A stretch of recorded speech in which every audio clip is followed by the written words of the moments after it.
Hello, my beautiful friends. I am Laurel Bleadon-Maffei with Illuminating Souls, welcoming you to this episode of Sleepy Bedtime Blessings, a podcast designed to help you rest, relax, and fall asleep, all while deepening in your connection with your beautiful team of angels who love you so. If we're meeting for the first time, I am an angelic practitioner, a spiritual teacher, and an encourager of souls. It's the best job ever. And I do this through one-on-one angel sessions, soul mentoring, and a variety of classes designed to inspire your spirit. I was just talking with my husband about this earlier today, and this is my 17th year in business, which is amazing. I launched Illuminating Souls at the beginning of 2006. And over the years, I have had the blessing of connecting with so many of you who are beautiful, big, bright souls. And you are infusing more light and love into this world, and my heart is overflowing with gratitude for our journey together. So whether we're meeting right now for the first time, or maybe you have known me for decades now, it is truly a joy to get to spend this time with you. And you can learn more about what I do at my website, illuminatingsouls.com. I'm also active on Facebook, both as Laurel and Illuminating Souls. And I also have a daily inspiration email blast that you can sign up for, and you'll get an inspiring email from me every weekday. So lots of ways that we can connect, but for now, my intention is to co-create with the angels a sweet, comforting, sacred space where you can rest and fall asleep. And if you happen to be one of the listeners who listens during the daytime, then perhaps sleep is not your objective, but instead I can keep you company for a while and love you up, as I often say. Just bring some extra waves of love to you. So I invite you to get comfortable in your body and just take some nice deep breaths in and out, letting your body and consciousness know that you have permission to let go and rest for a while. And I'm going to take a nice deep breath with you. And as you know, I am someone who listens to sleep podcasts, and I have for years. I am someone who loves the ritual of bedtime. I have a glorious and wonderful waking life, and I love going to sleep. My husband always laughs at me because of it. We were changing the sheets this weekend, and can I just say, is there anything better than clean sheet day? When you crawl into bed and everything's clean and fresh and tucked in just right. And I was musing about how much I was looking forward to crawling into bed with the clean sheets. And he laughed. He said, "You love your bed so much." And I said, I do love bed. not in a I'm escaping from the world kind of way, but more because it is comforting. It is sanctuary. It means that I have lived a good day, right? I have a lovely and full life. And I love that feeling of crawling into bed and the mattress supporting my body, knowing that I'm done. Like, okay, way to go, girl. You did it. Now you get to drift off into that lovely mystery of sleep. So I happen to be someone who loves bedtime. I don't know that we celebrate bedtime enough. I think bedtime is awesome. So I celebrate if you are in bed, if this is your bedtime. I celebrate this moment for you, that you have done enough for this day. And so pull up your blankets in your favorite way, just so. Maybe you sleep with all of your blankets tucked in, or maybe you're someone that likes them untucked. You like the wild freedom to twist up in your sheets and blankets just so. Maybe you're someone who sleeps with a top sheet. Maybe you don't. My understanding is outside of the US, a lot of people don't use top sheets. Instead, they have a duvet that they put on the comforter. So whatever your favorite way to get comfortable in your bed, I invite you to do so now. For me, I usually am tucked into all the blankets. And then at some point I get hot. And I don't completely throw them off, but almost inevitably at some time in the night, one leg kicks out over the covers, right? One leg out, the rest of the body in. It somehow evens out the body temperature. Perhaps more than you ever wanted to know about me, but since we are sharing the intimacies of our sleep time, I just want you to know that we each have our own sleep style. Lots of pillows, no pillows, whether you sleep on your stomach or your back or your side, whether the sheets are tucked in so they're tight and it's like slipping into an envelope of softness, or whether you like them untucked so you can wrap yourself up like a burrito. You have your own unique sleep style. And so, this is your invitation to cozy on up and snuggle on in whatever way brings you the most comfort.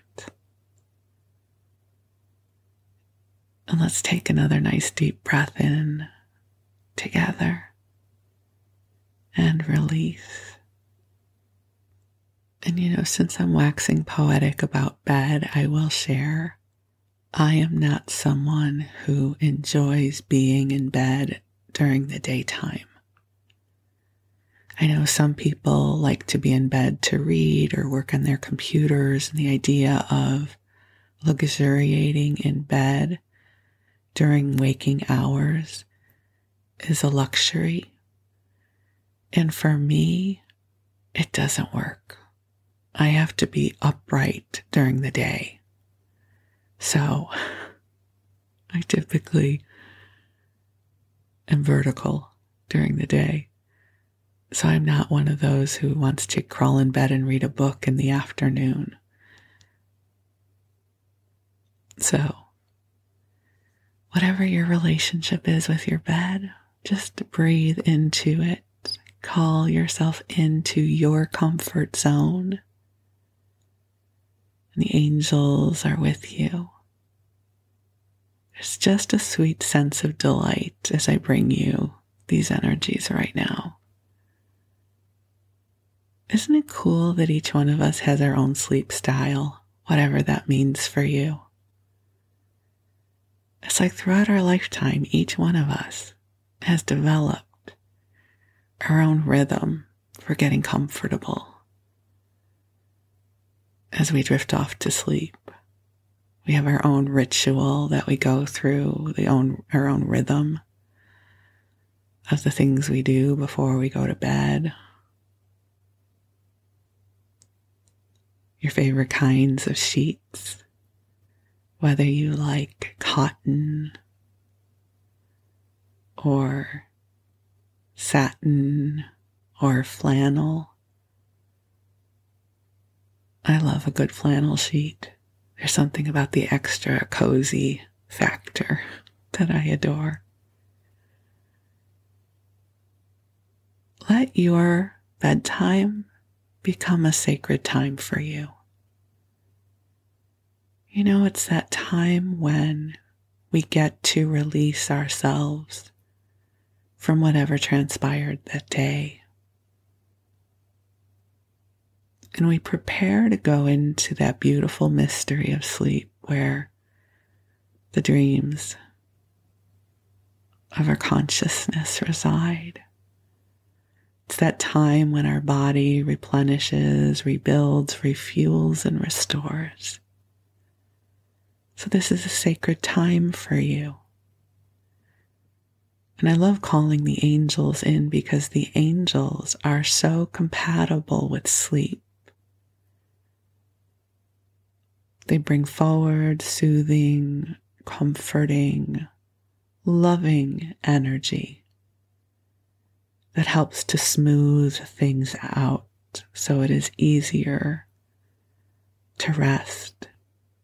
So just allow your body to relax, and I'm going to call the angels in. They're already here, but I love the ritual of asking them to join us. So beautiful angels on high, I am so grateful for this time with you, and I ask you to join us here, and I know you are already here. And angels, I ask that you bring waves of love forward for each of our beloveds listening right now. Angels, I know that you have such love for each one of our beloveds who are tuned in right now. So I ask that you bring love calibrated just for them. And dear ones, just take a breath in and release. And angels, I ask that you help to clear any energy that does not belong to us, anything that feels heavy, that no longer serves. And angels, I ask that you imbue each one of us with sparks of inspiration to help us move forward in waking life in a way that feels meaningful and fulfilling and joy-filled. Help each one of us open to our magic, helping us remember that we are magical.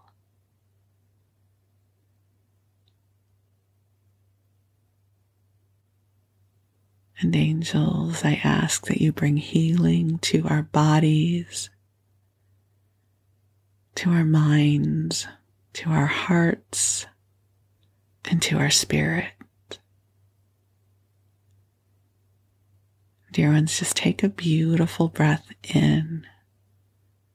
You, my friend, you are a divine being having a human experience. And you are filled with magic and with light, with beauty and with wisdom. You are precious in all this world. And you are worthy of love and kindness and compassion and understanding. And your angels are here to help you receive this and so much more. So just breathe. And the angels are bringing to you a beautiful bubble of soft pink light. This light is soothing and healing, and it is going to help you drift off to sleep. So while you rest, the angels will stay with you. And I'm going to tell you a bedtime story. So tonight, we're going to go into the Wayback Machine to 1963. Because I have something fun to share with you.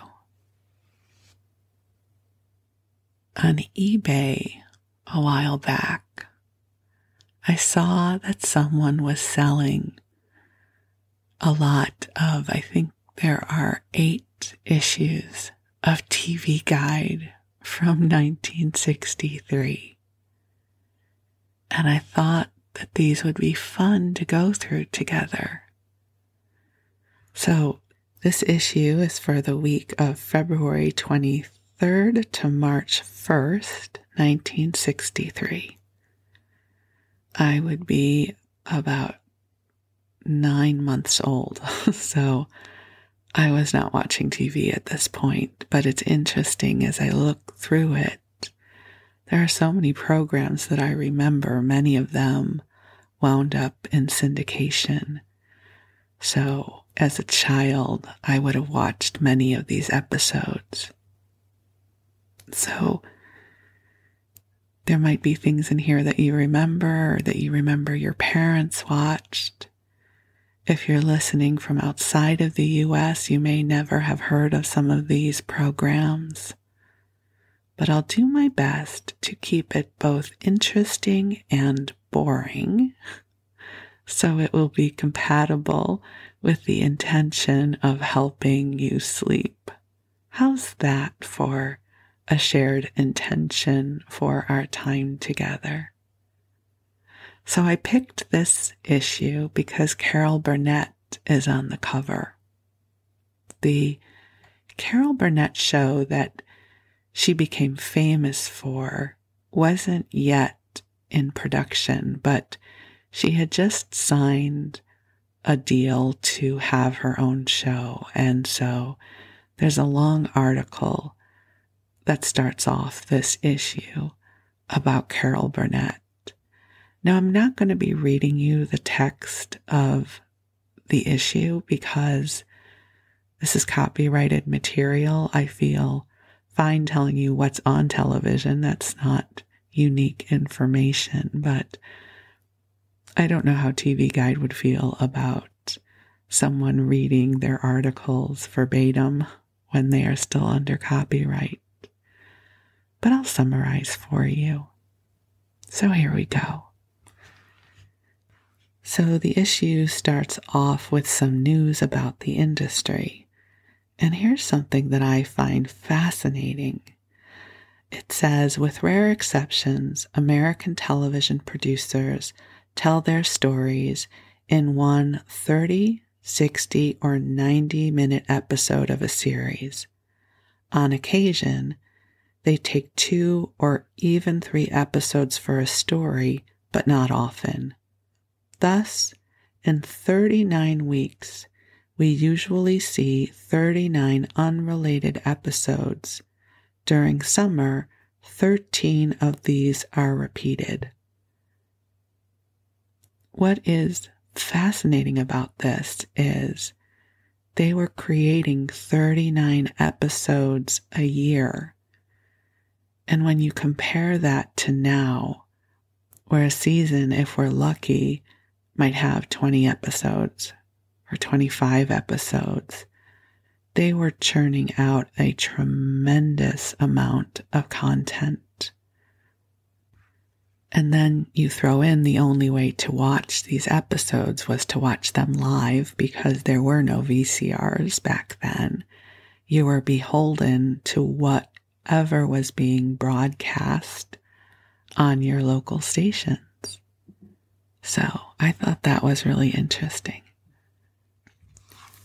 There is an ad in here for a General Electric color television. So color television was just coming on the scene at this point. And in this TV guide issue, only certain programs are marked with a box that indicate that they're being broadcast in color.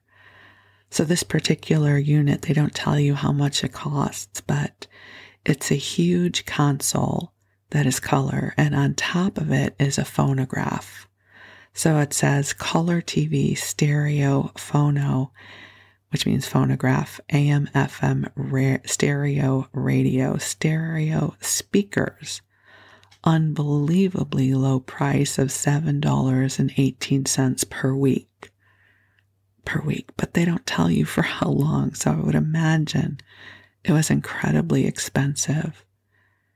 And then they also have a companion to it, which is General Electric's Best Buy console, which is black and white, was $199.95, which again was relatively expensive for 1963. But everyone wanted to have a television in their house, so there you go. We were a black and white television family at this time, I'm certain, because we did not get color until later in my childhood. Then there's an article about research about people's experience of television. And there's one quote. This is about a study that was done in 1960.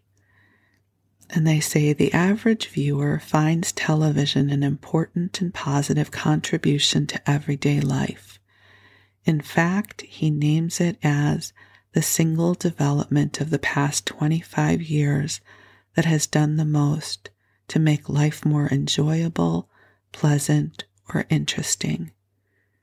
In the average home, the set is in use 5 to 6 hours a day. And I will say that was likely true in our home. We watched a lot of television. So we're going to go to the television listings now, and we're going to start off on Saturday evening. So at 7:30, and I'm thinking, hold on, I didn't look to see what region this is from, but I think it must be the Midwest, where 7:30 would be considered prime time. So we have the Jackie Gleason variety show. So this isn't the Honeymooners. This was his variety show. So it says Jackie welcomes comedian Jackie Miles and Rip Taylor and introduces singer Kenny Karen. Karen does What Kind of Fool Am I in Cotton Fields. Jackie gives a dramatic reading of To a Sleeping Beauty. And in a sketch, Arthur, played by Jackie, brings Alice, played by Alice Ghostly, a gift of Japanese flowers. I don't know if we would have been watching that. There's a drama called Gallant Men, which I have never heard of. At 8:30, we have a series called The Defenders, another called Mr. Smith, Death Valley, and it looks like Joey Bishop has a sitcom, or it looks like it's a sitcom. I can't imagine Joey Bishop, who is a comedian, would have done something serious. And then we have Lawrence Welk. I know many of you grew up with Lawrence Welk. At 10 o'clock, we have Gunsmoke. So this would have been when it was new. So before he dies, Bud Hayes tells Matt that his assailant was Billy Poe. While Matt is searching for Billy, an attack by a trio of bad men leaves his eyesight impaired. Okay, I never really liked Gunsmoke, but, I'm sure many of you watched it. And then it looks like in the evening, late evening, they were showing On the Waterfront. So that would have been a good movie to watch on a Saturday night. On Sunday night, we have the Ed Sullivan Show. How many of you grew up watching Ed Sullivan? I did. I remember, but I don't remember this episode because I was, again, only 10 months old. But how's this for interesting? Jimmy Durante heads the cast as Ed Sullivan returns to Las Vegas for tonight's show. Also guesting are Carol Lawrence, who does It Only Happens When I Dance With You, comic Pat Buttram, Eddie Eifert and Company contortionists. I loved the contortionists. The Nitwits, slapstick artists from England, and plate spinner Eric Wren. Okay, there's so much to unpack here. First off, Jimmy Durante. For those of you who listened to my episode about unexpected family, my cousin, Joe Bleadon, was Jimmy Durante's publicist, probably at this time. So perhaps my cousin Joe was somehow involved in this episode. I don't know that for sure, but I'm going to pretend it's true because in all likelihood, he might have still been working with Jimmy at this point. And the other thing is that plate spinners were on Ed Sullivan, and I'm thinking to myself, of course they were, because it is a memory that has stayed with me. And I often use this as a metaphor when I'm teaching. So for those of you who have never seen plate spinners, let me paint the picture for you. So there are these tall poles like broomsticks, and you put a plate on the end of it and start spinning it. And the goal is to keep the pole and the plate upright. And plate spinners would do like 20 of these, and the audience would ooh and ah and gasp as a plate would start to wobble as if it was going to fall, and the plate spinner would run back and forth, keeping all of the plates spinning at one time. This was a huge part of variety shows back then. And I think it is such a great metaphor for life. Like, how many of us do not feel like we are plate spinners trying to make sure the plate does not wobble and crash to the ground? So if you've never seen plate spinning, I'm sure there are YouTube videos. And I just am amused that both Jimmy Durante and plate spinners are part of this Ed Sullivan episode. Also airing is Car 54 and Bonanza. So in this one, this Bonanza is in color. It's the actress, lovely Julia Grant, who has had no luck at capturing theater audiences, easily captures the heart of Little Joe, played by Michael Landon, who was so cute back then. And also on is Real McCoys. And then we have Carol Burnett. And this was, I think, her debut show. So it says here, CBS has signed La Burnett for a series of specials, and this is the first. It opens with a woeful lament, I don't want to be Nelson, with Nelson Eddy, that is. Carol's company consists of one person, Robert Preston, who you might remember from The Music Man. They take off on a frolic through some old rounds like Row, Row, Row and Frere Jacques, after which Preston recalls from his old movies some tender romantic scenes, in all of which he kicked the bucket. Stereo is romantic too. There's just a gentleman's apartment, the handsome gentleman's seductive carol, and the gentleman's blankety blank hi-fi. Hi-fi would be a stereo. Charwoman's strip has Carol playing a domestic who fancies herself another gypsy Rose Lee, and more songs. So that would have certainly been something I would imagine my family would have watched. And how is this for sounding the alarm early? In 1963, this week, there was a news special. The problem with water is people. Chet Huntley sounds a warning in tonight's NBC News special. Vast portions of America are facing a critical shortage of water. Case in point, the Colorado River area. Well, if that was not an early warning sign for what we would have been experiencing all of these years later, 60 some years later almost.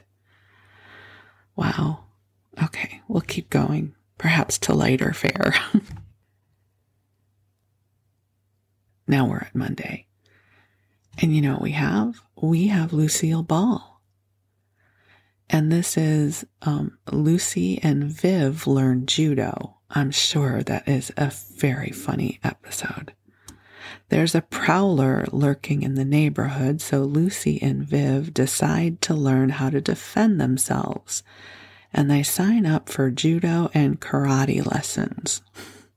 I'm sure that was funny. There's also an episode of The Rifleman. So the bullet. On his way to Las Cruces, Lucas stops a gambler named Griff from committing murder. But when he turns Griff over to the marshal in Las Cruces, the lawman releases him. So I'm sure my parents would have been watching Lucille Ball and not The Rifleman.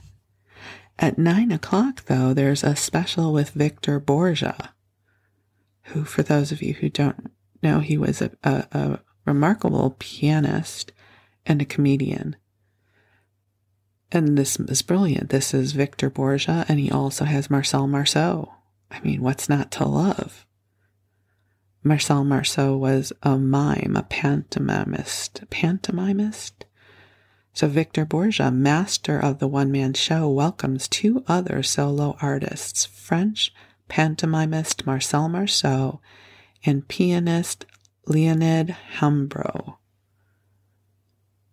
I'm sure that would have been delightful. And now we come to an iconic ad that was even happening back in 1963, and this is for the Columbia Record Club.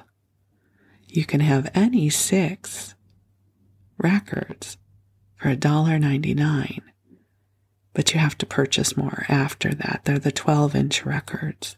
How many of you would go through these ads as a kid and decide which ones you wanted? So, as a sign of the times back then, you could choose whether you wanted a regular record or one in stereo. Big decisions to make. And of the records you could choose from included Percy Faith, some Broadway albums, Peter, Paul, and Mary, the Ray Conniff Singers, Doris Day and Andre Previn, Johnny Cash, Andy Williams, and Camelot. And of course there are many others, but I'm not going to go through the list with you. On to TV, because I think the TV is more interesting. So Danny Thomas's show is on, so Jose Jimenez plans to conduct paid tours of the famous Danny Williams apartment to help Rusty and Linda raise enough money to buy Charlie and Bunny an anniversary present. Also on, later that evening was Andy Griffith.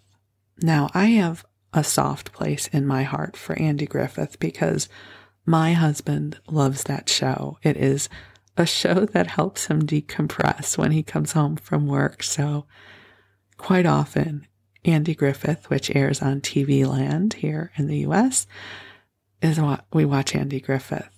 So Andy has helped young Jimmy Morgan a couple of times when the boy was in trouble. But now the gas station where he got Jimmy a job has been robbed, and Jimmy is the prime suspect. And this has Jim Nabors in it and Don Knotts. So Don Knotts had not departed this series yet. Also airing was Art Linkletter. So Lorne Greene of Bonanza must decide whether or not two youngsters will give in to the temptation to eat candy-coated ants. Well, that just sounds cruel. But it was comedy back then. There you go.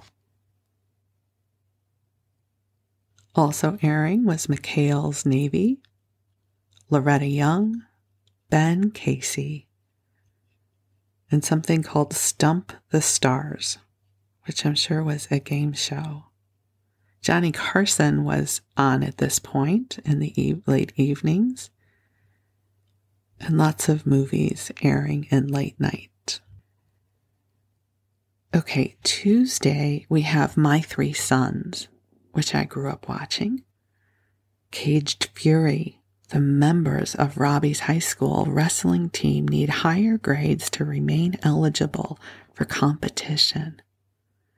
There's a show called Combat. There's also Route 66 and Jack Benny. Phil Silvers also has a show, so lots of things to choose from. I would guess my parents would have watched My Three Sons. Probably. Oh, wait, you know what else is on? So this would have been at 6 o'clock in the evening, so that's before its prime time, but The Jetsons. Oh my God, I loved The Jetsons. George stumbles into the scene of an armored space car robbery. Brilliant. For sure. I loved The Jetsons. Okay, now I'm going to skip over 8 o'clock because nothing looks interesting to me. But at 8:30, we have Red Skelton. I loved Red Skelton. Oh, he was so funny. So Red's guest is comedian Stubby K. The sketch is My Friend the Enemy. Freddie the freeloader thinks that he won't have any more trouble from the police now that his pal Muggsy is becoming a policeman. There's a show called The Hawaiian Eye. I don't know what that one was. And something called Empire. Jack Benny is on a little later in the evening. And The Untouchables with Robert Stack. Okay, and now we're going to go on to Wednesday. So Wednesday at 7 o'clock, we have Beverly Hillbillies. So when Jed's dog Duke strikes up a romance with a French poodle, Jed gets friendly with the poodle's owner. Brilliant. And we have another Andy Griffith. So young Arnold Winkler has a new bike, which makes Opie's eyes pop. Poor Opie. At 7:30, we have Wagon Train airing, as well as Virginian.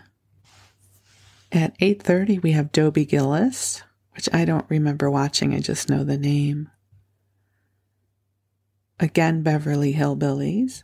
So when con man Harry Jones asks Jed if he'd like to purchase the Hollywood Bowl, Jed says that he'll have to ask Granny because she buys all of the kitchen supplies. Okay, for those of you outside of the US, you might not know that the Hollywood Bowl is a concert venue, not a kitchen vessel. So That's the joke there.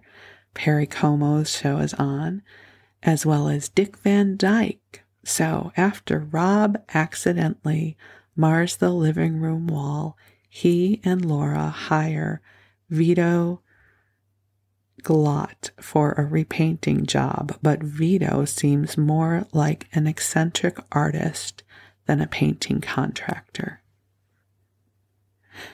And, when I was looking through this issue before I recorded it, I found this particular entry and I'm fascinated by it. So this is something called the Armstrong Circle Theater. So they would do different dramas each week. And this week, it's Project Pied Piper. After World War II, ex-German Army officer Hermann Gmeiner, I'm so sorry if I'm not pronouncing his name right. He is worthy of me pronouncing his name right. It's Gmeiner, decides to provide real homes for European war orphans. This documentary is based on the life of Gmeiner, president of the International SOS Children's Village Federation. And I was so interested by this that I had to go look it up on Wikipedia. And this man lived a remarkable life. So by 1985, the result of his work was a total of 233 SOS children's villages in 85 countries. It currently has 132 countries and territories, 438 SOS children's villages, and 346 SOS youth facilities provide more than 60,000 children and youths in need with a new home. Isn't that remarkable? And this is a quote from him. Every big thing in the world only comes true when somebody does more than he has to do. Every big thing in the world only comes true when somebody does more than he has to do. Isn't that powerful? Wow. So isn't that interesting, scrolling through TV Guide for Fun from 1963 brought this gentleman into my awareness, and now I share his life with you. And I'm really looking forward to learning more about him. Okay, but I'll continue with TV for right now. Okay, we'll go to Thursday night. It's on Thursday night. Well, you won't guess because there's so many shows. But Mr. Ed. How many of you grew up watching Mr. Ed? The horse.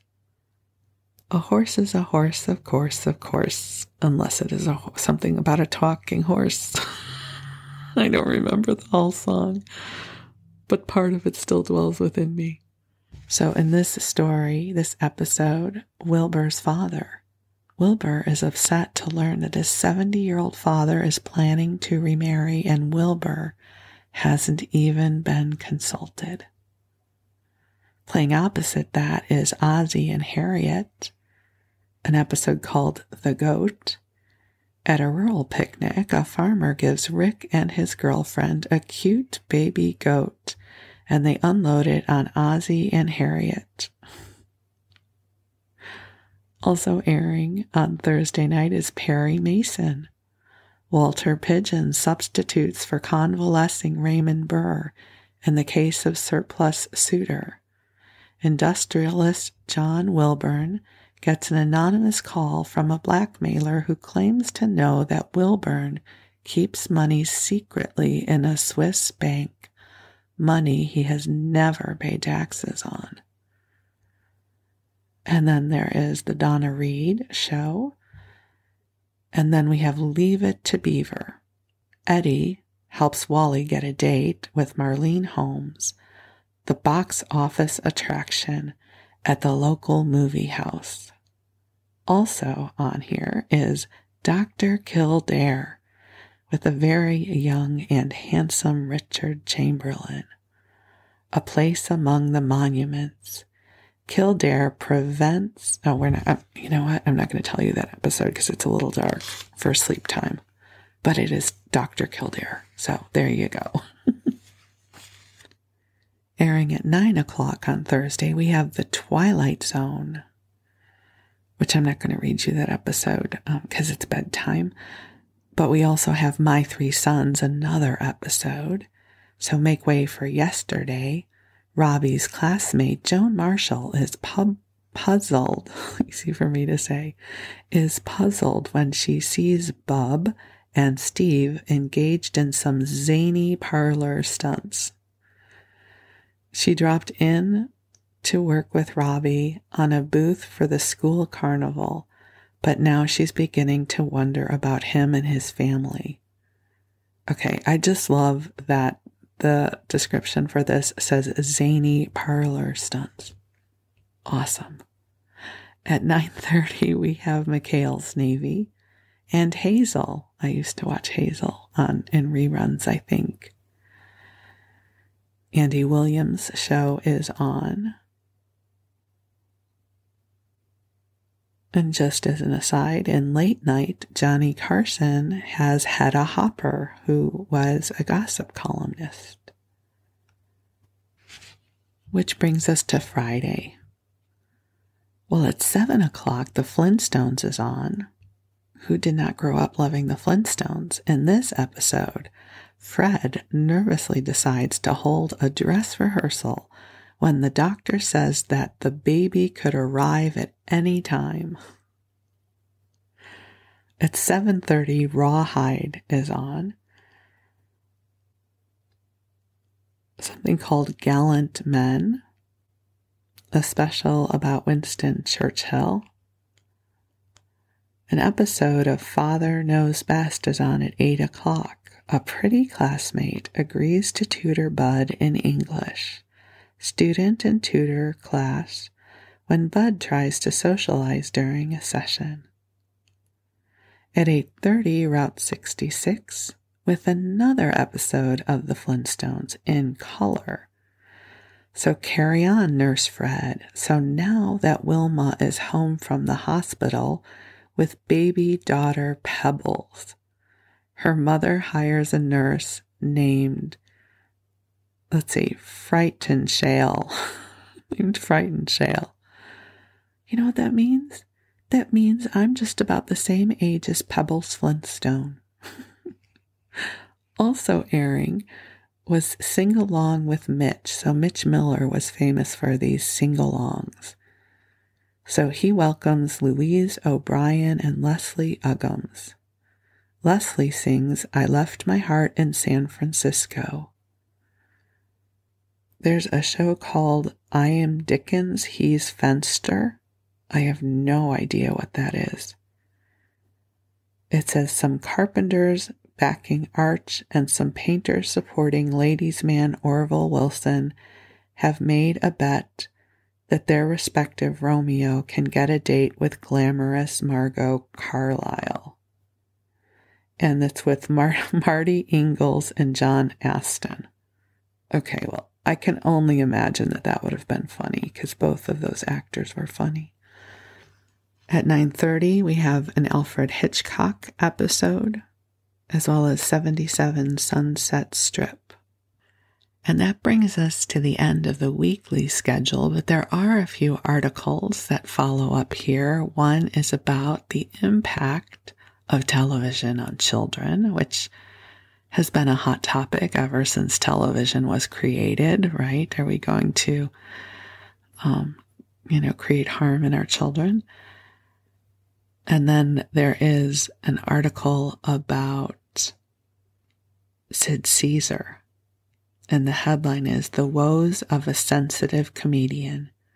Why he often finds it easier to make millions laugh than to smile himself.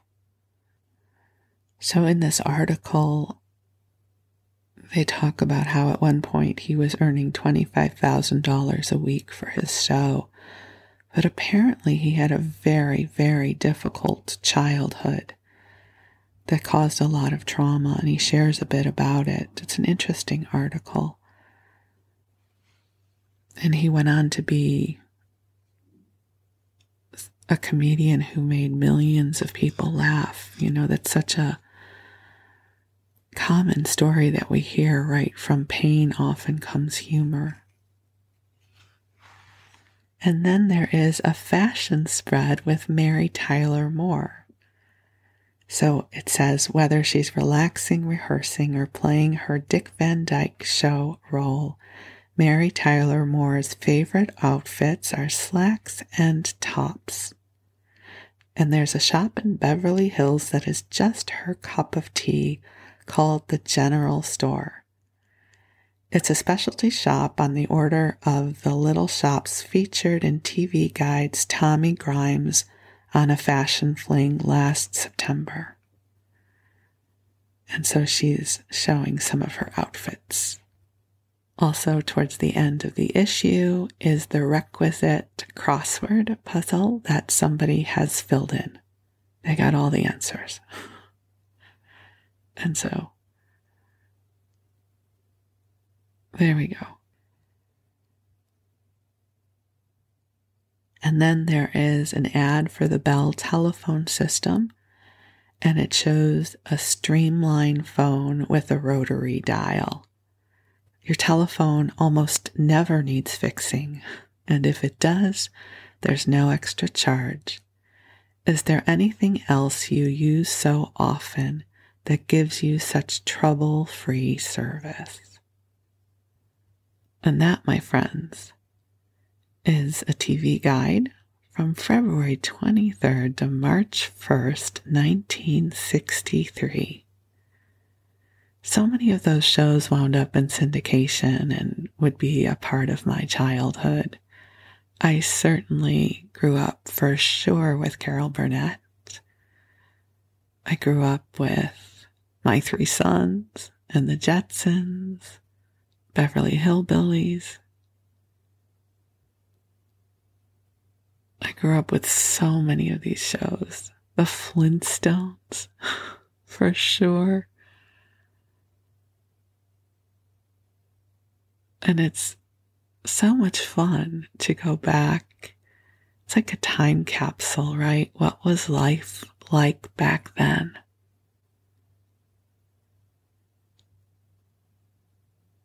And the television had probably only in the past 10 years from that point become an essential part of the living room of the American family. So there were a lot of concerns about what that would mean for children, for our society, never imagining what television would become. You know, now we can stream any show we want, whenever we want. The access that we have to information and programming has moved so far beyond what it initially was. So thank you for letting me share this with you. It is so much fun for me, and I hope you're enjoying it. I have quite a few other episodes from 1963 as well. I had to buy them all as a lot, and so we'll go through them. I also have a few more from the 70s. And I hope you're enjoying these episodes. I don't know. They delight me. I think probably because they reflect part of my childhood. And perhaps they do for you too. If not, if you're much younger than I am, perhaps it'll give you a glimpse into what your parents or your grandparents might have been watching. So in the meanwhile, I wish you the sweetest of dreams. I wish you a good rest. I wish you sweetness and light. I am so deeply grateful for you. So you be well. And if you are looking for more companionship right now, if you're not quite ready to drift off, I invite you to queue up another episode. There are lots of them in the archive. and the angels and I will be honored to stay with you. So thank you, my beautiful friends. I love you, and we'll talk again soon. Sweet dreams.